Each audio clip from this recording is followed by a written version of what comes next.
It was a royal flush for the Denver Broncos as they sweep the Las Vegas Raiders for the first time in a long time behind Bo Nix and Courtland Sutton's big day. We'll tell you how that connection really fueled things for the Broncos in the second half on today's Locked On Broncos post-game report.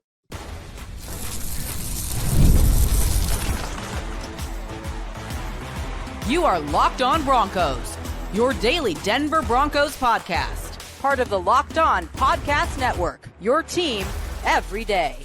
Hey, Broncos Country. Welcome into another episode, Locked On Broncos, your daily Denver Broncos podcast, part of the Locked On Podcast Network, where you know it is your team every day. I'm Cody Roark, Broncos reporter for Mile High Sports. You can check out my written work over there, milehighsports.com. Joined as always by Sayre Bedinger, the Podfather.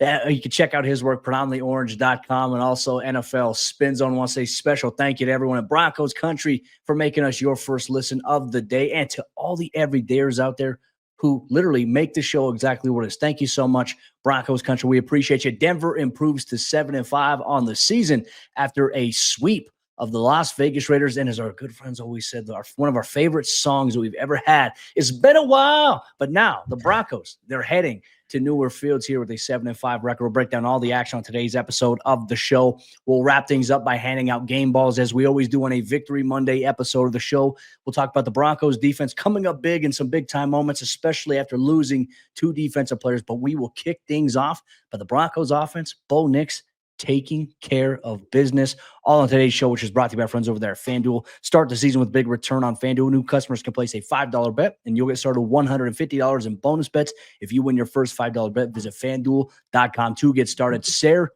where do we begin? As we said, it's been a while since the Broncos have swept the Las Vegas Raiders, but they did it here on Sunday. They outlasted them in a little bit of a stressful game on Sunday. They wiped that stain away, Cody, to continue with that reference that you're making there. By the way, Max Crosby, I bet you he's a big fan of Stained. He kind of seems like a Stained kind of guy, doesn't he? But look, the Broncos got rid of that dirty, ugly stain against the Las Vegas Raiders, never having won at Allegiant Stadium, never having beaten the Las Vegas Raiders, right? The last time the Broncos beat the Raiders, people, hey, they won the Super Bowl. So it might be time for us to perk up a little bit in our chairs and start to think about, hey, history tends to repeat itself, right? But, you know, it was an important win for the Denver Broncos. And Cody, I think everybody in Broncos country was collectively just disappointed, ticked off, upset, annoyed at the way this game started. The first half was ugly. The Raiders converted a fake punt. They had a big kickoff return that set them up in great field position. I mean, it was not the best first half for the Denver Broncos, to say the least. But thanks to Will Lutz keeping the Broncos close in this game, right? They were able to mount not just a second half comeback, but really kind of pour it on in the second half, really have some good success offensively, force some turnovers defensively, and he swept the Raiders here in 2024. That's huge, right? And to your point, that first half, like Denver would do something positive, right? They'd go 2 steps forward, but 3 steps backwards. Mike McGlinchey got hit with 3 penalties in the first half alone and negated a really big run that you had early on in that game. 2 holding penalties plus a false start. So that was a little problematic early on. It seems like, hey, like the Broncos, anytime they would do something positive, something negative would happen, or 2 negative plays would happen there. Look, you get Jaleel McLaughlin off to a really hot start, and then he doesn't really see the ball as much after the fact. Granted, on his big-time run that he did have early on in the first quarter, had a knee injury, was questionable, ended up coming back into the game here.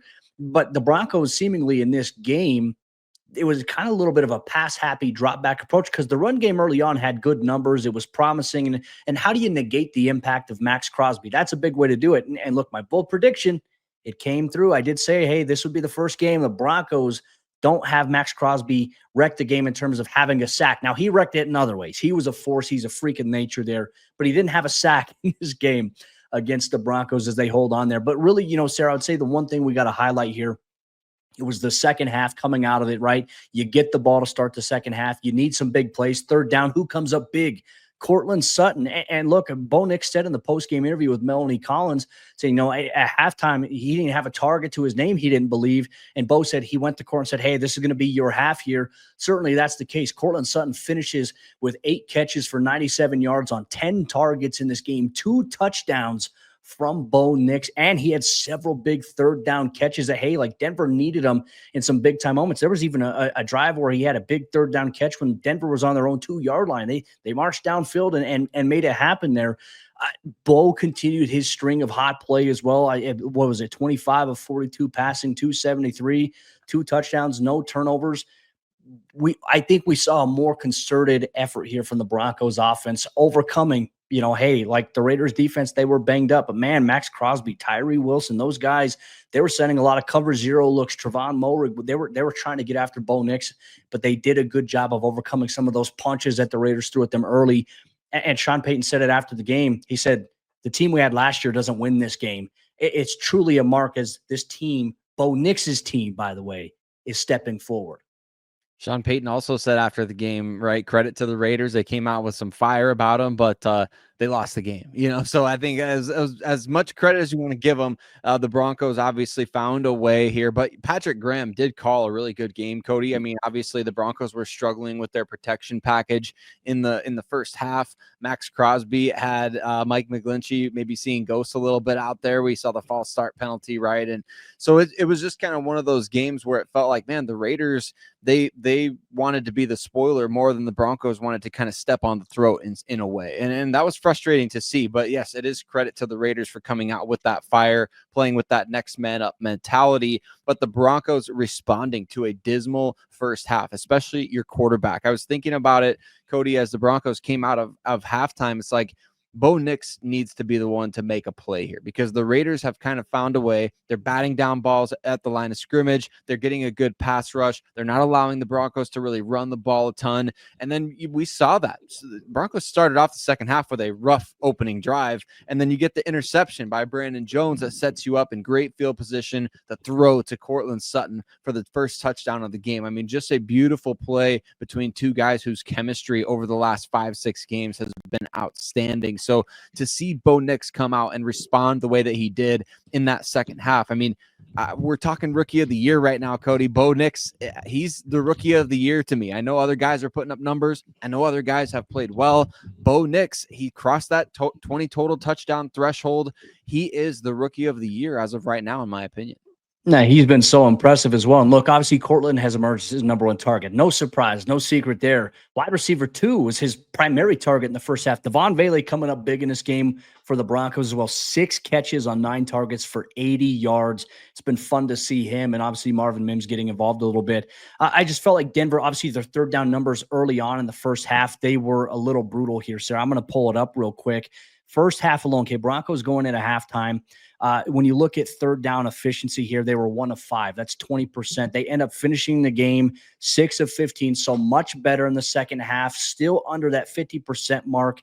You want it, which is a little bit of a change up for where the Broncos have been in the last 2 weeks, coming off Kansas City, coming off against Atlanta. But you know what? The stat that matters here is a W. The Broncos now 7-5, gaining a little bit of traction here in the AFC wildcard race. Right now, they maintain that 7th spot firmly here.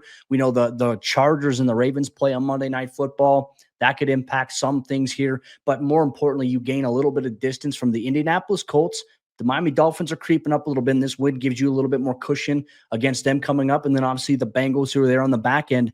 The Broncos at this point, they're in firm control of their destiny. 7-5 right now is good, but the Broncos must maintain that. They must push the gas a little bit further. I will say this, I think overall, Denver's got to get back to the run game here, Sarah. I felt like this was an opportunity, especially with how it was trending early on, to run the football. I was like, if I'm going to nitpick anything here, I was not a fan. I was questioning. I think we all were. What Sean Payton was doing late in the fourth quarter. The Raiders have 3 timeouts. There's a 2-minute warning, and Denver throws the ball on 3 straight possessions and essentially runs 15 seconds total off the clock. The clock management there a little bit late was a little problematic, I think, for me, if I'm going to nitpick anything. But I don't know. Maybe Sean was testing the guys. I didn't like it, though, because, hey, it still gave the Raiders a little bit of a chance. It did. And when you have Javonte Williams getting 8 carries for -2 yards, I mean, that doesn't help. That helps inform your decision maybe a little bit to say, like, look, we need to run the ball here. But our guy, supposedly our best guy, he's got -2 rushing yards on 8 carries. I mean, it it might have been, if he had fumbled, Cody, it might have been the worst game we've seen from Javonte Williams, which is kind of saying something at this point. Really tough sledding for him in this game. So maybe that's where Sean Payton was coming from. And we have seen quite a bit in recent weeks. Sean is really putting a lot on the plate of Bo Nix. Like, he trusts his guy. He really trusts his guy out there to make a play. And a couple of those throws that Bo had, they hit guys in the hands. I know Courtland Sutton dropped one of them. That was a tough play. Had a defender coming right at his head. So easy for me to say sitting here watching the game on TV. But man, Nix is that guy to Sean Payton. I think it's a vote of confidence. It's really big for this team. And the fan base is bought in on both. You're not a believer at this point. If you're a member of Broncos Country, I don't know what to tell you here. It's fun seeing Bo Nix compete. Look, he's one of the guys who has snapped, a streak here that the Broncos have been trying to get off. Sayre mentioned the stain. You sweep the Raiders, and you obviously, you have impactful performances in both those games. Big win here for the Broncos as they march one step closer towards a playoff appearance. And now they have the Cleveland Browns on Monday Night Football. But how did the Broncos defense buckle down in moments where it mattered most? We'll highlight an emerging superstar here for the Broncos defense that helped them win this game on Sunday. You'll get that much more here on today's episode, Locked On Broncos. Today's Locked On Broncos post-game report is brought to you by our friends over there at Hillsdale College. History, economics, the great works of literature, the meaning of the U.S. Constitution. Did you study these things in school? Probably not. And if you didn't, look, or even if you did, maybe it's time for a refresher. Time and technology, they have changed a lot of things, but they have not changed basic fundamental truths about the world and our place in it. And now Hillsdale College is offering you the chance to brush up on these things or learn something new for absolutely free. Our sponsor, Hillsdale College, they're offering more than 40 free. That's right, Free. That spells free Broncos Country online courses, including Constitution 101, Introduction to Free Market Economics, The Great American Story, and the Rise and Fall of the Roman Republic. On top of that, a handful of other courses. And all of Hillsdale's courses, they are self-paced so that you can start whenever. You can tune in wherever you're at. Plus, you can go deeper with readings, quizzes, discussions, or just enjoy the lectures. So go right now to hillsdale.edu/lockedon to enroll. There's no cost, and it's easy to get started. That's hillsdale.edu/lockedon to register. hillsdale.edu/lockedon. Today's show is also brought to you by our friends over there at Prize Picks. And as you all know, Prize Picks is daily fantasy sports done the right way. And they're the best place to get real money sports action with over 10 million members and billions, yes, billions of dollars in awarded winnings. Prize Picks has made daily fantasy sports accessible to all. You just pick more or less on at least two players for a shot to win up to 100 times your cash. Run your game all season long with Prize Picks. Prize Picks puts their members first, so all withdrawals, they're fast, they're safe, and secure. And when my picks hit, I can get my money in as quick as 15 minutes. Sign up today and get $50 instantly when you play $5. You don't even need to win to receive the $50 bonus. It is guaranteed. Prize Picks is the best way to win real money this football season. Which players are going off? Which players aren't? Make your picks in less than 60 seconds and turn your sports opinions into real money all season long on Prize Picks. Make sure you check it out. Download the app today and use code LOCKEDONNFL to get $50 instantly after you play your first $5 lineup.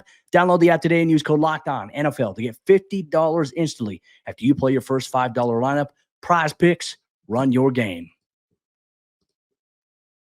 Well, it wasn't just next man up for the Las Vegas Raiders on Sunday afternoon, because the Denver Broncos, they lost a couple of key defenders against the Raiders, and they had to overcome, and they did just that with some big plays, especially in the second half. Cody and I are going to talk about injuries to Zach Allen, Riley Moss, as well as the defensive performance in response to those injuries. We'll update you on everything that we can, and don't worry, we got game balls coming up here on today's episode, Locked On Broncos. But Broncos Country, thanks so much for joining us every single day. We appreciate all of you so much for making us your first listen of the day every single day. If you haven't already, hit subscribe on the show so you don't miss a single episode. Cody, not a welcomed sight before the game to see Zach Allen in a walking boot against the Raiders. We saw him pop up on the injury report late in the week, typically a DNP on Wednesday for non-injury related rest. And then you see him pop up on Friday with a heel injury. A little cause for concern there, in my opinion, when you see a guy walking around in a boot. But let's talk about Zach Allen, how the Broncos stepped up without him in the lineup. Man, and look, that was an injury that happened during practice. So he started off the practice trending towards full participation. This happened during practice. The walking boot's a little disappointing. I felt like, just a little note here, if it was something severe, or season ending, knock on wood, maybe I don't think he would have traveled. But Right. the Broncos also had Alex Singleton. He's traveled to games too before surgery. So we have no update on Zach Allen just yet. Hopefully some good news here. We'll obviously find out as time goes on here. But look, Denver's defense, like, I think it was evident early on, especially in this first half, Sayre, that the Broncos, they're missing Zach Allen today because they didn't have as much juice in terms of interior pressure. And you started to see just some big plays, extended plays from Gardner Minshew happen. The run game for the Raiders was going on a little bit in that first half. Amir Abdullah not only impacting in the run game, but also out of the backfield. And so I was like, the Broncos, they're in a situation. They don't look like themselves defensively in this game. They were able to shake that off, though, Sayre, because, you find a way to hold the Raiders in this game to 4-14 on third down after, the Raiders are having some success early on, especially towards the end of that second half. I felt like it was a little problematic to see, like, hey, you score, you kick a field goal right before halftime. There's 50-something seconds left, and you let the Raiders get downfield. They kick a field goal to extend their lead 13-9. That was a little, I'd say, problematic there, but Denver overcame in the second half. It was a little bit of a different story here, Sayre. And I want to talk about big players coming up in big moments. You have specifically here have been talking about the need for this for the Broncos for quite some time, right? The Broncos need a pass rusher that's going to come up big in clutch situations. They finally have their guy, and it came at a big-time moment. The Raiders, after that drive the Broncos had offensively where they threw the ball 3 straight times, the Raiders got the ball back there. Nik Bonitto comes up with a big-time sack, his 10th of the season. First Bronco since Von Miller, Bradley Chubb back in 2018 to get double-digit sacks. He emerged as that clutch-time rusher right there for the Broncos, and Denver finds a way to hold on for this victory, 29-19. But, man, Denver's defense came up big. They found a way early, after that early struggles, to have 10 quarterback hits, 5 total sacks in this game here. Just big-time players making big-time plays. The Broncos, they have their superstar pass rusher of the future in Bonitto. They absolutely do, Cody. And just to back up the way that I've been trying to manifest this, I went ahead, found some good Black Friday deals out there, purchased myself a little Nik Bonitto jersey. There's not a lot of jersey players on the Broncos these last few years, but look, when a guy gets 10 sacks, he appears to be in line for some a big payday here pretty soon. Cody, the former second-round pick out of Oklahoma, has admitted that he's never had double-digit sacks in a season before, even dating back to his time at OU, where he was one of the best pressure players in all of college football. Yeah. So it's really impressive that he's been unlocked over the last couple of years, because remember, his rookie year was almost a redshirt year of sorts. We didn't see him out there hardly at all. There was some questions going into 2023, like, are the Broncos even going to utilize Nik Bonitto? Like, what's going to happen there? Is he only just a rotational pass rusher, like situational guy? He's an every down player. He's a stud. And now he can add. He's Homelander, man. He's Homelander. I love it. You can add closer to the resume now, because the strip sack that he got on Desmond Ridder late in the game, we've been calling for it. We've been just yearning for it. We've been longing for it. And Nik Bonitto finally delivered in the clutch for the Denver Broncos. You love to see it. No, absolutely. And it's a nice security blanket to know, like, hey, the Broncos, he's on a rookie deal right now. He's going to end up getting paid, but it's like the Broncos, they have their guy. They just paid Jonathan Cooper. He's going to be around. You've got Nik Bonitto for a while. Jonah Ellis notched his 4th sack, I believe, of the season late in this game. It's like, hey, like, things are very good in Denver right now. Let's talk about the Riley Moss thing. Riley Moss right before halftime. This was also another frustrating thing. I think we're all collectively frustrated when we went into halftime. We were in a group chat talking about the game. Riley takes an inadvertent shot into the knee, his knee hyperextended, and, he leaves the game and, was able to walk off on his own accord. I think our biggest worry was, is it ACL? Good news from Sean Payton post-game says that it's not ACL. It's not serious. They avoided that, but it is an MCL, which could, potentially mean a few weeks. They said there was even some belief or some notion that maybe he could come back into the game here. Obviously, I think he'll get an MRI on Monday in Denver. We'll find out a little bit more, but there's a chance maybe short-term IR steps up. Levi Wallace, the veteran, stepping in, I thought did a pretty solid job here for the Broncos. It could change things. Now we could see more Damari Mathis, maybe even Chris Abrams drain if Moss does miss some time here for Denver. But obviously, you lose 2 of your best players. Pat Surtain's obviously the top dog on that defense, but losing Riley Moss and not having Zach Allen, that's massive for the Broncos defense and something certainly worth monitoring here going forward, especially as the Browns come to town. Luckily, that bye week is coming up, Sayre. Need the bye week, need guys to just kind of get right, and the Broncos want to finish on a high note, obviously, before they head into the bye week. So Riley was having a great first half too, man. I mean, he was that playing physical PBU out there, great pass breakup. I mean, he just had a tremendous first half against the Raiders. So it sucked to see him go, and you want.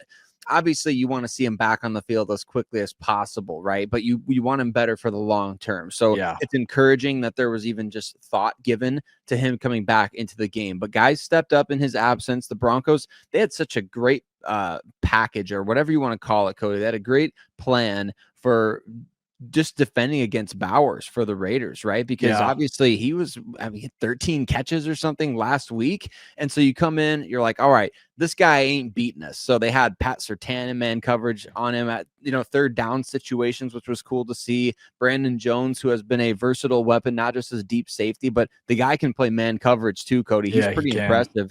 I think that they put together a great plan. So kudos to Vance Joseph for that, especially in the second. That guy could have wrecked the second half. The Broncos needed to come back, and he could have taken over the game. They didn't allow that to happen.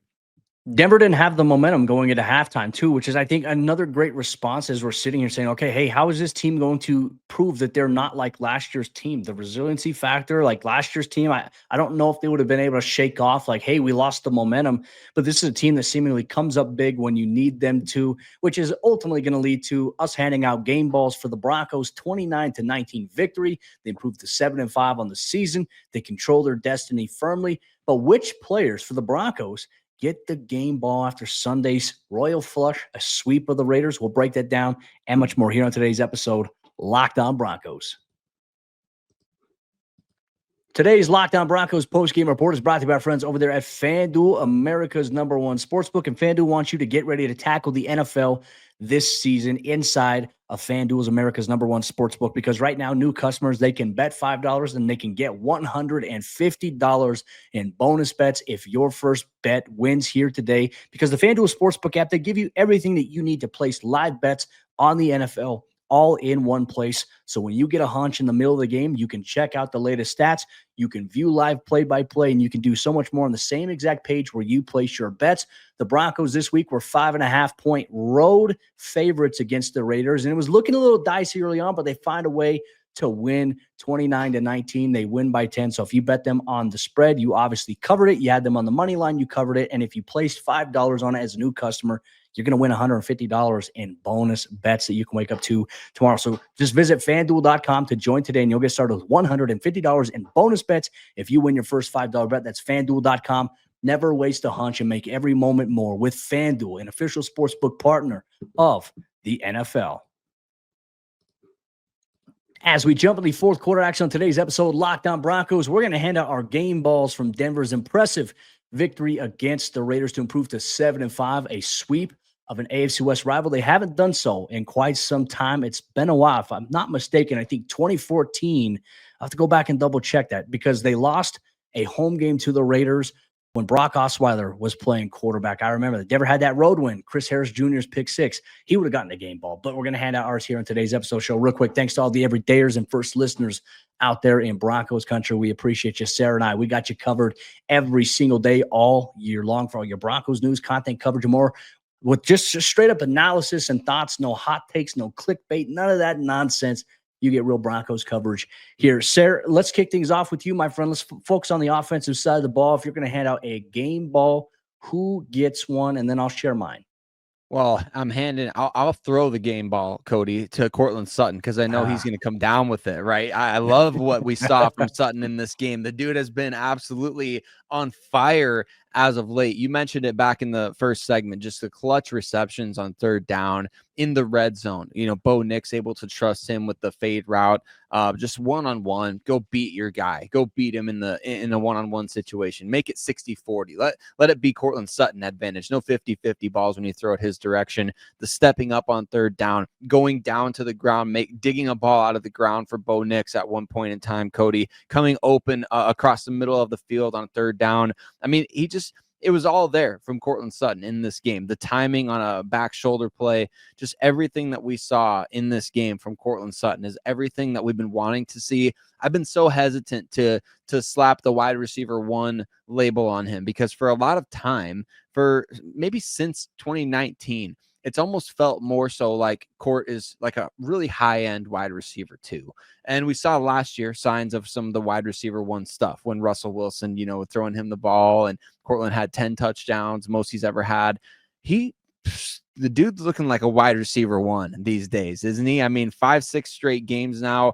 I believe Kevin Harlan mentioned it in the broadcast with 70 more receiving yards. So it's just the stretch right now is too long to really say.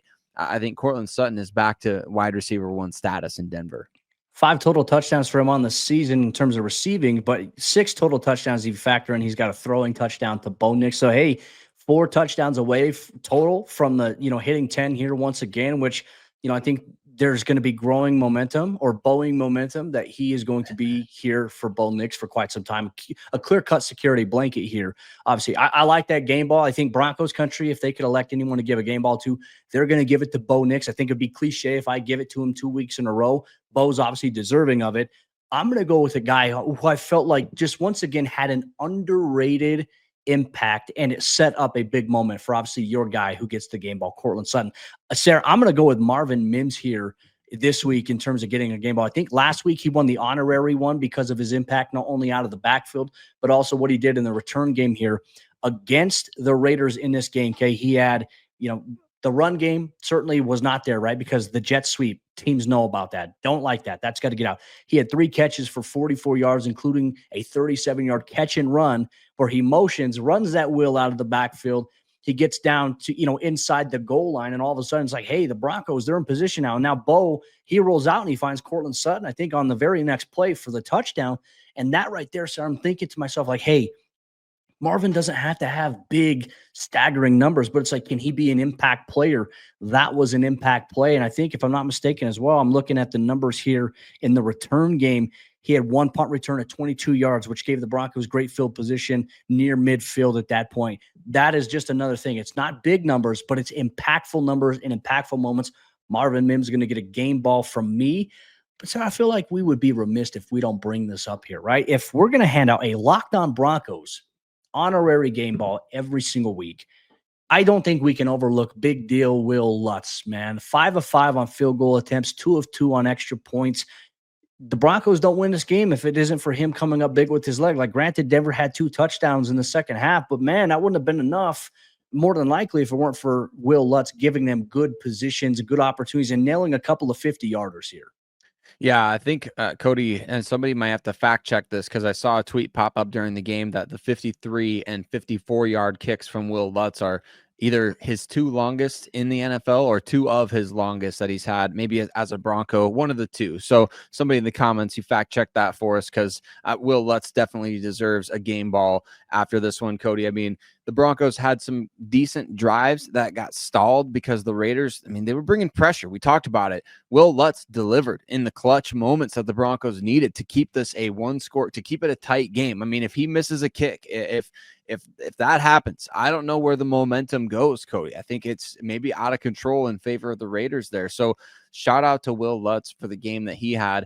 Defensively, I've got to hand out a game ball to Brandon Jones. Came up with that interception. Yeah. The Broncos desperately needed a turnover. Gardner Minshew gets pressured on the play, and then, of course, Brandon Jones is waiting there to take advantage, as he has on a number of occasions this season. The guy, came up on the injury report on Saturday with an illness designation, listed as questionable. Brandon Jones flu game?